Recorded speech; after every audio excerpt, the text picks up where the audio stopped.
Welcome to One on One. I'm Phil Tillman, your host, and today, in our continuing effort to introduce voters to potential candidates, we are delighted to welcome into our program Marc Kilmer.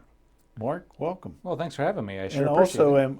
I'm welcoming my neighbor because Yeah.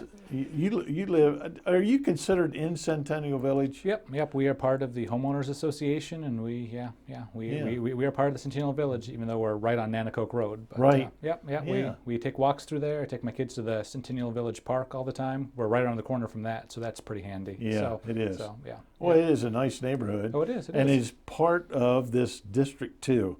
Kind of tell all of us, what is District 2?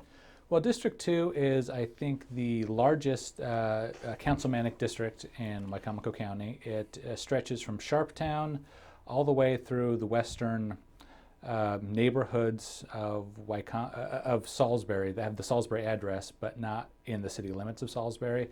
And goes out to Quantico, Tyaskin, Nanacoke, Bivalve, then over to Allen, and gets a little bit of Fruitland in there. So it goes all the way down to Allen. Yep. It's basically bordered by Camden Avenue, and then it hits Route 13. So Yeah. I mean it's pretty much the entire western part of the county.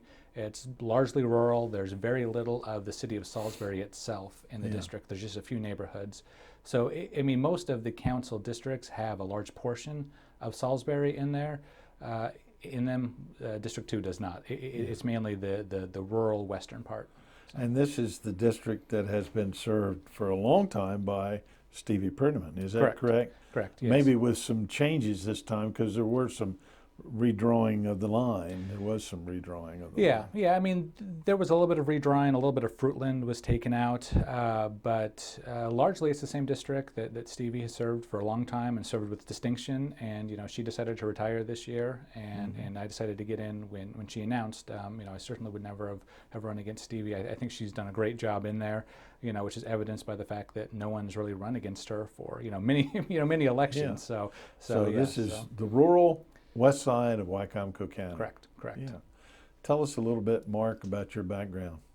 Well, my background is that I am a father of two children. My wife and I moved to Wicomico County in order to start a family and have a place for our children to grow up. We met in Washington, D.C., and we're married there. And Washington, D.C. is an okay place to live, but it's not a good place to have a family, or at least in our opinion, it wasn't a place to raise a family. And I come from actually come from rural Idaho, and so we were looking for an area that was kind of closer to where the type of place where I grew up. And the western part of Wicomico County really is much like where I grew up, with a lot of farms, woods, sparsely populated, very tight sense of community in a lot of these little towns like Sharptown and Mardella Springs and Allen and things like that. And so it definitely feels like like where I grew up, and that's where we wanted to raise our kids. And since we moved here, we've had two children. My daughter has just started Pemberton Elementary. Wow. And she just started kindergarten about a month ago there. And so it's nice and convenient. It's about a 4-minute drive from our house, and we joined the PTA, and we're taking an active part in the school there. And so she'll be 6 in November. My son will be 2, or my son, he just turned 2 this month actually. My wife works for the state's attorney's office in Dorchester County. She used to work for legal aid here in Salisbury. And I'm self-employed. I do writing work, basically public policy writing work for think tanks and PR groups. So I'm a senior fellow at the Maryland Public Policy Institute. I'm doing some work for an Arkansas think tank right now. I've done work for think tanks in Connecticut and Idaho and Ohio and New York, and a variety of other places. Wow. So I'm an independent contractor. So the work, it's good and it's bad, and it ebbs and it flows, but it's very flexible work, which is kind of ideal for a county council position. Is people on the council have told me, as I'm sure you could attest, that it's billed as a part-time job, but it's really a full-time occupation. That people will always be contacting you, and you need to be flexible. And my work situation allows me to have flexible work and be able to respond to the needs of constituents, should I be elected. Good, good. Well, it is a part-time job, but it's one of those. It absorbs a lot more of your time than just the time that you're spending visiting with constituents or in meetings and stuff like that, because you tend to think about it almost all the time. So welcome to that. And, Well, it's good, and it's great that you're willing to do that. As an independent contractor, are you able to work some from home? Yeah. I mean, I work exclusively from home, actually. Oh, so great. yeah. So which has afforded us the luxury of not having to send our children to childcare. So I've been able to, take care of them and work. That's great. It really is. Work in the evenings, work, kind of around their schedules and stuff like that. I mean, sometimes Neat. you're, burning the candle at both ends, but I think it's important, to be, if you have the opportunity to be able to do that. And I realize many people don't, and even when I'm at my most harried, it's still a blessing to be able to, to play that role. So That's interesting, because one of my favorite authors is Robert B. Parker, and I've read every one of his mystery books, and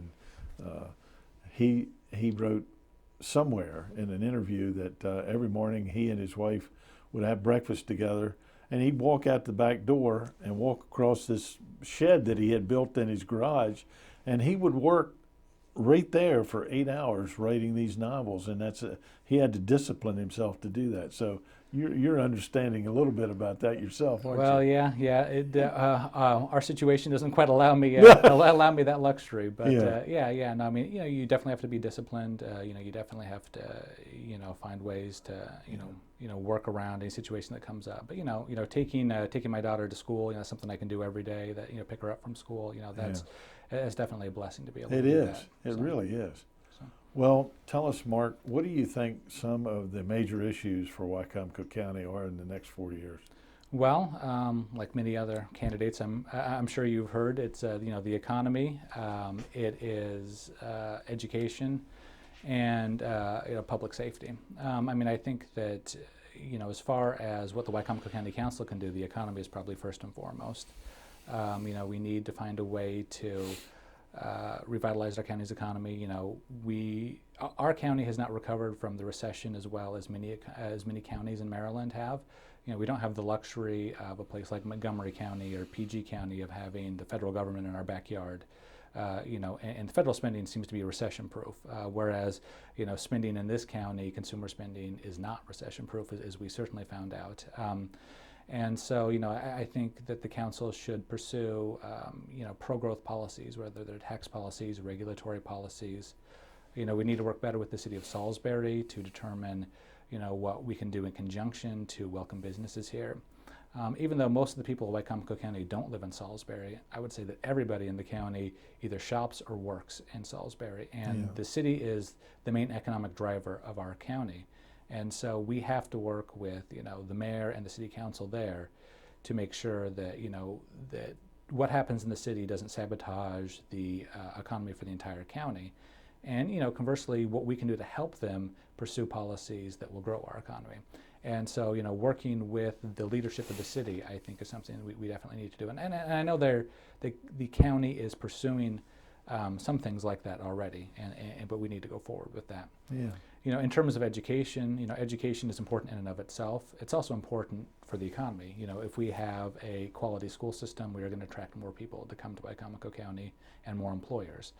And so the county council, I recognize, doesn't have a direct say over education policy in the county.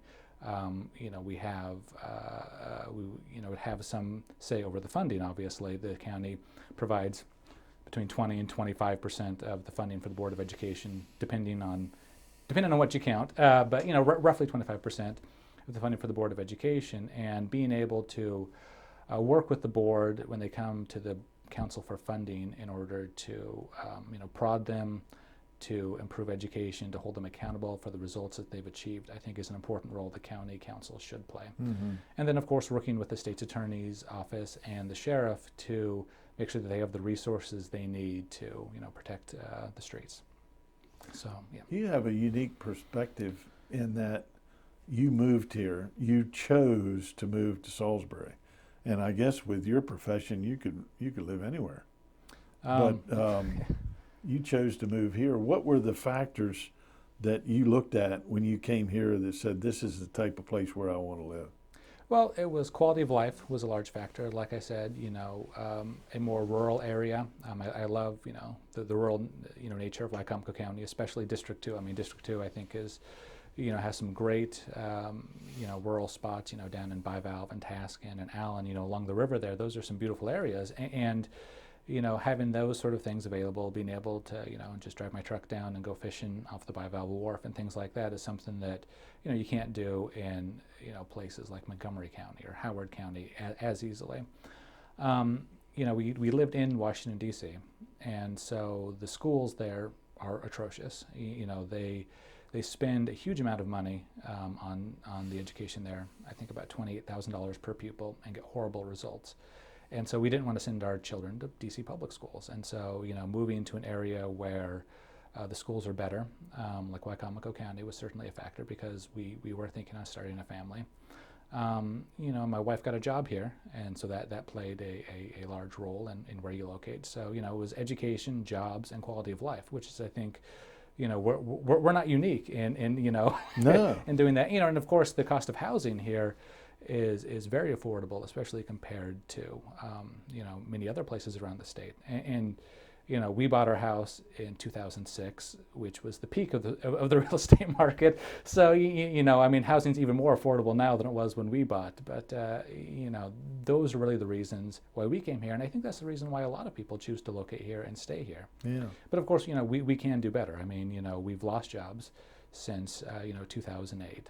Our schools are good, but they could definitely be better. Housing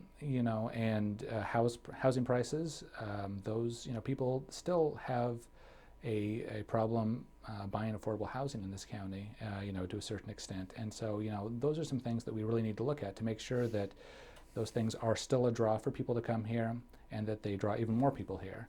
I know some people don't like growth. They don't like population growth. You'll hear people complaining about that sometimes. But if we're not growing population-wise, then we become a place like Detroit or Youngstown, Ohio. Places that lose population are places that stagnate and decline, and it becomes a spiral that is hard to get out of, and we don't want to be those places. We need to grow here. Well, we have grown. Mm-hmm. I mean, by probably 10,000 people in the last decade or two. Mm-hmm. Yeah. And the question is, are we growing? What is the makeup of that 100,000 people that live in Wycomico County? How many of them have really good paying jobs? How many people are retired? How many people have school children, et cetera? All of those factors are important for the county councilman to know. Yeah. And so we are growing. And the question is, where are those people living? What, despite the growth, I think our inventory of unsold homes is still pretty high. I think so. There's still some people who have lost their homes, so their homes are for sale by the bank mm-hmm. or the mortgage company, et cetera.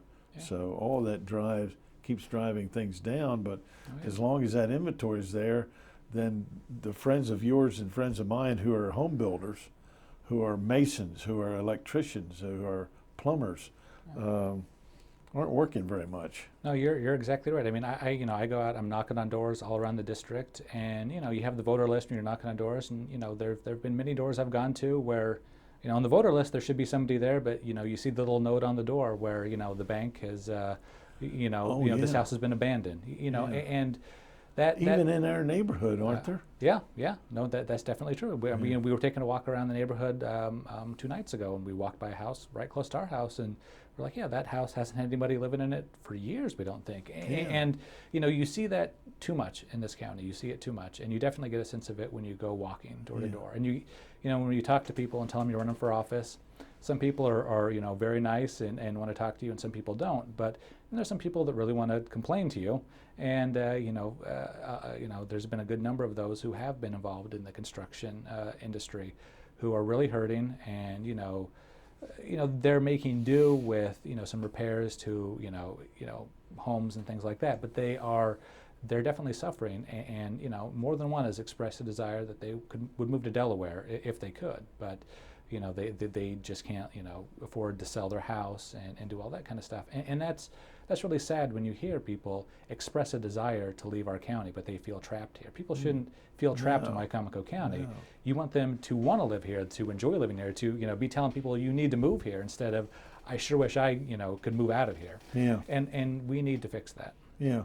And county government, I guess, can do some things, maybe some things that they haven't even thought of. Suggestions people will make of how they can stimulate the economy and help create an atmosphere where jobs are plentiful, and not only plentiful, but good paying jobs. Yeah, that's the key. I mean, that's really the key. I mean, we need to create new jobs. We also need to preserve the jobs that exist here. That's also a big part of what the county council should work on. I mean, it's kind of a cliche, but it's true that if Purdue would ever relocate, Wicomico County would be in very bad shape. And if agriculture ever took a hit, or the state enacted policies that really drove farmers out of business, our county would be in big trouble. And so the council needs to work on preserving the jobs that exist, as well as attracting new jobs. I mean, we need to diversify the Wicomico County economy. I mean, we can't be like Detroit, which depended for so long on the big three automakers, and then when they cut back or faced competition and declined, the city went down with it, because that was their industry and they didn't bother innovating, or attracting other industries. And Wicomico County is heavily dependent upon agriculture, and there are some high-tech businesses here, but there's Wallops is so close by. We have opportunities to grow in the high-tech sector, and we need to figure out a way to attract businesses here, and not to Chincoteague, and not to Delaware, but here to Wicomico County. And with all apologies to my friends in Worcester and Somerset County, we don't want the jobs there either. I'm running for Wicomico County Council. I want the jobs in Wicomico County. We need to be the most attractive county in the Lower Shore, and I think the state, to attract businesses to come here. Yeah. One thing, observing new buildings thriving is the healthcare industry in Wicomico County. Maybe it's thriving everywhere, but there's a lot of new office buildings that are built primarily for medical services, etc. So I guess that's one area where they're good paying jobs, and they require skilled people, and SU and Warwick are certainly working hard to train more nurses and medical technicians every day. How do you feel about support for Warwick Community College? Well, I think Warwick serves a very important function in our county, and in the Lower Shore. It serves serves the Lower Shore population. I am supportive of, funding Warwick, and working with them to figure out the needs that they have. I understand Wicomico County had to cut back funding for Warwick, when the revenue from the county took a hit. As with everything, I don't believe in giving anyone a blank check. I want to make sure that we are, when the council funds something, that we get the best value that we can for our dollars. And so, that means ensuring that what they're doing now is working and serving the community needs, and what they want to do will do the same. And I get the general sense that that's what they're trying to do over there. Yeah. But the council plays an important role in all of the things that it funds. An important role should be to ensure that the taxpayers are getting the best value for their dollars, and ensuring that what goes on in those places is doing the best work possible. I mean, we have an oversight role at the county council that should be more robust, I think. And so I will press for something like that. Should I be elected? And that goes for all departments, including the Board of Education. Yeah. How can you be more effective as a county councilman and a county government? The county is taxing all of us to pay for a lot of things, almost 50% of it goes to education. How can you be more direct in your making your wishes known to the Board of Education regarding spending or what have you? Well, I think we need to both have a better relationship with the Board of Education. I'm an outsider. I'm not on either the county council or the board, but I've heard that there is sometimes a frosty relationship between the two. So we need to work better to have a better dialogue with the Board of Education.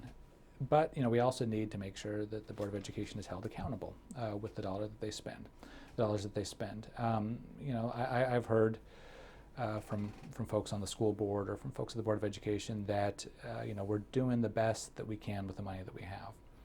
Well, I don't know that that's exactly true. The Center for American Progress, which is a liberal think tank out of Washington, D.C., has done a survey looking on the return of educational investment. And it's looked at every county in the country, or every school district in the country, I should say. Wow. And it's tried to compare school districts of similar population, similar demographics, similar poverty rates, and it's looked at what they've spent and the educational outcomes that they've received. And for Wicomico County, they view it as a high-spending, low-achieving board, school district. And I'm sure that there are flaws in that measure, as there are in all studies. But that really gives me pause that we have some work to do on the county council. Should I be elected to see if we can't fix that? There's no need to point blame and to go in there, trying to make a scene. But that's something that we should all work towards, because I think it's a common goal of Sure. everybody in this county to have quality education. We may differ on how we get there, and people may be uncomfortable when things need to be changed because people like the way things have always been. But sometimes there's a need to change to do better for our students. Mm-hmm. I used to work for a U.S. senator, and I was a legislative assistant on education, and I was there when the No Child Left Behind Act was passed. And so I have an educational background for the federal policy. And I've done some education work with the think tanks that I've worked with. And so, I have a real passion towards improving the education of Wicomico County. I tried to get appointed to the school board.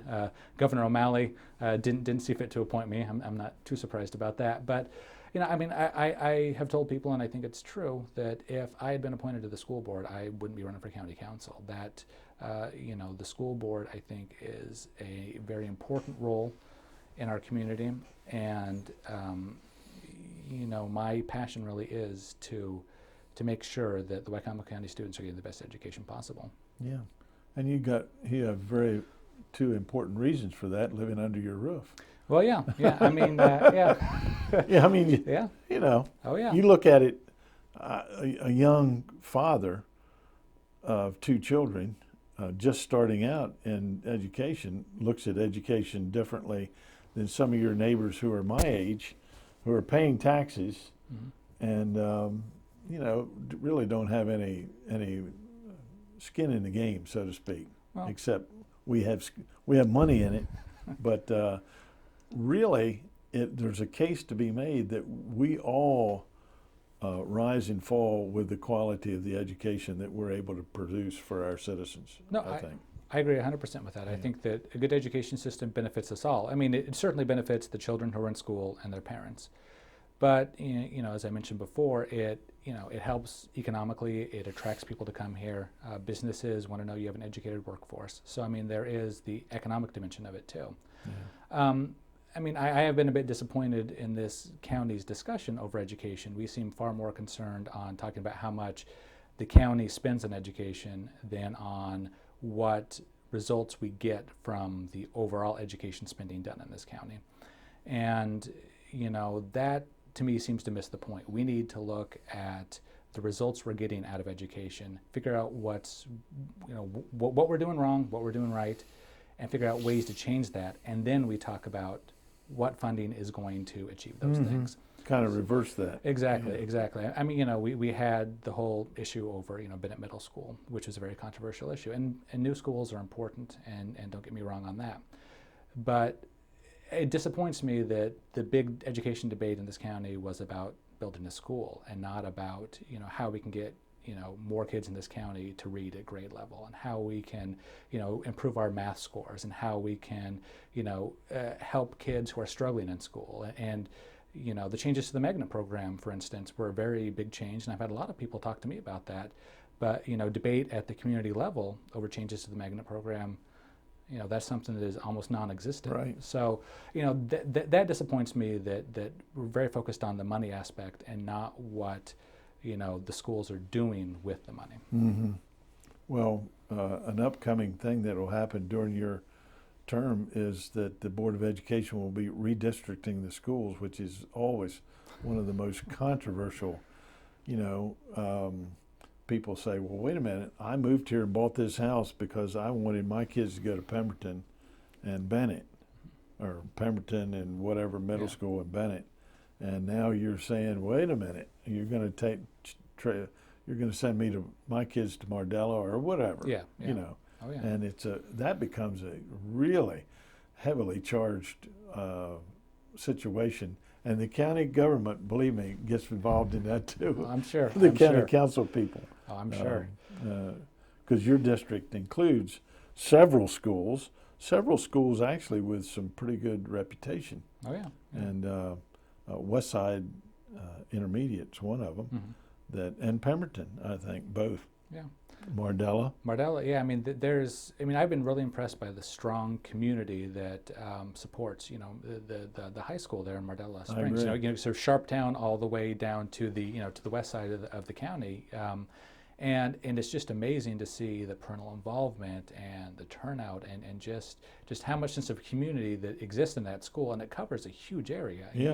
I mean, it's not like it's only people from Mardella Springs going to school there. I mean, there's people from all the towns on the west side of the county, and it's amazing, and it's it's something that harkens back to a different era, I think. So. And as their elected representative on the county council, you owe them all the support for that school that you can generate for that. Yeah. And that's not just dollars; it's asking the questions that you have talked about and insisting on the quality, and not just the amount of money.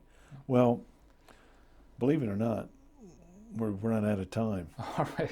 So I know you've knocked on a lot of doors, so I want you to pretend that camera is a door and knock on the door and introduce yourself and say whatever you want to say to that voter right there. All right. Well, I'm Marc Kilmer. I'm running for County Council, District 2, and I'm running because I would like a better future for my children in Wicomico County. I think we do a lot of things very good here, but I think we can do things even better. I think that we can improve our schools, improve our economy, and work to make our county safer. And we need to make good choices today so that we have a strong future, not only for the next 4 years, but for the next 40 years. I think that we need a long-term view on what's good for this county and for the people who live here, and that's what I will work for on the County Council. Mark, thank you for your willingness to serve, and thank you for coming in today. It's been a pleasure talking with you. All right. Well, it's been great talking to you. Thank you. All right. Okay. All right. Good luck. And thank you for being with us here on Pack 14.